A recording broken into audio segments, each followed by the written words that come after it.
Analytical geometry straight line, ये chapter number 7 है हमारा और एक्सरसाइज 7.2 हमने कंप्लीट की है। दो बहुत इंपॉर्टेंट एग्जाम्पल्स हैं जिनका कॉन्सेप्ट एक्सरसाइज में नहीं है, तो ये क्वेश्चन जो है वो शॉर्ट के लिए इम्पॉर्टेंट हैं, तो इसको अलग से इसलिए डिस्कस कर रहा हूँ आपके साथ। एक एग्जाम्पल नंबर 14 है, find the equation of straight line with inclination. Inclination means angle होता है, ठीक है। इट मीन्स कि यहाँ पर इसका जो गिवन है वो हमारे पास एंगल गिवन है थीटा 45 डिग्री, और next and passing through the point, और एक पासिंग पॉइंट है हमारे पास जिसको हम मेंशन कर लेते हैं कि ये पासिंग पॉइंट है, और इस पासिंग पॉइंट को हम x1 और y1 से रिप्रेजेंट करेंगे, तो यानी 2√2, और ये रिप्रेजेंट हो जाएगा x1, y1 से, ठीक है। तो जब आपके पास एंगल और पासिंग पॉइंट मौजूद हो, ठीक है, तो हम इक्वेशन को कैसे फाइंड आउट करेंगे, तो यहाँ हम यूज़ करेंगे यूज़ सिमेट्रिक फॉर्म, ठीक है। ये फॉर्मेट हमने लास्ट क्वेश्चन एक्सरसाइज का जो था उसमें पढ़ी है, यूज़ सिमेट्रिक फॉर्म। अब सिमेट्रिक फॉर्म हमारे पास क्या है, y minus y1 divided by sine theta, ठीक है, और इसी तरह x minus x1 divided by cos theta, ठीक है। ये हमारे पास सिमेट्रिक फॉर्म है।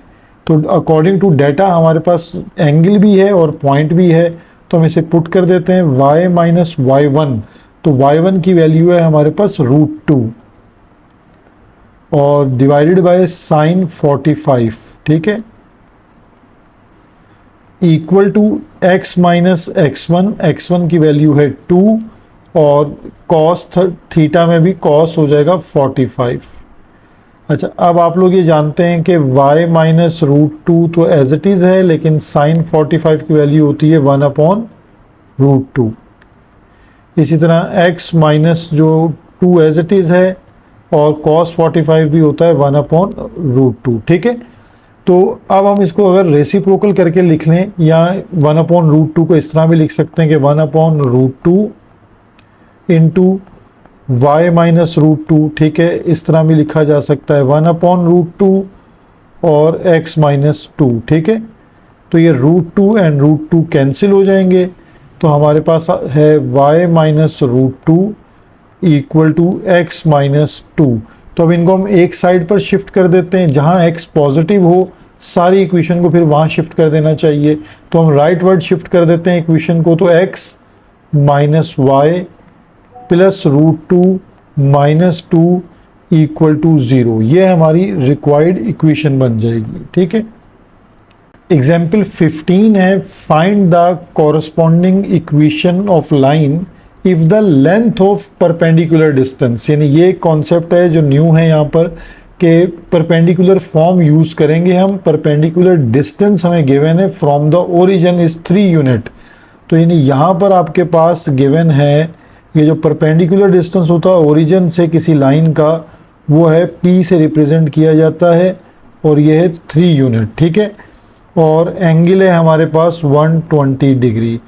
अब आपको परपेंडिकुलर फॉर्म या नॉर्मल फॉर्म, इसका नाम है परपेंडिकुलर फॉर्म, याद होनी चाहिए। परपेंडिकुलर फॉर्म, या हम इसको नॉर्मल फॉर्म भी कहते हैं, ठीक है। ये दोनों इक्वेशन बनाने के काम आती हैं। अब आपके पास परपेंडिकुलर डिस्टेंस गिवन है और एंगल गिवन है, तो ये जो परपेंडिकुलर फॉर्म है हमारे पास, इसको लिखा जाता है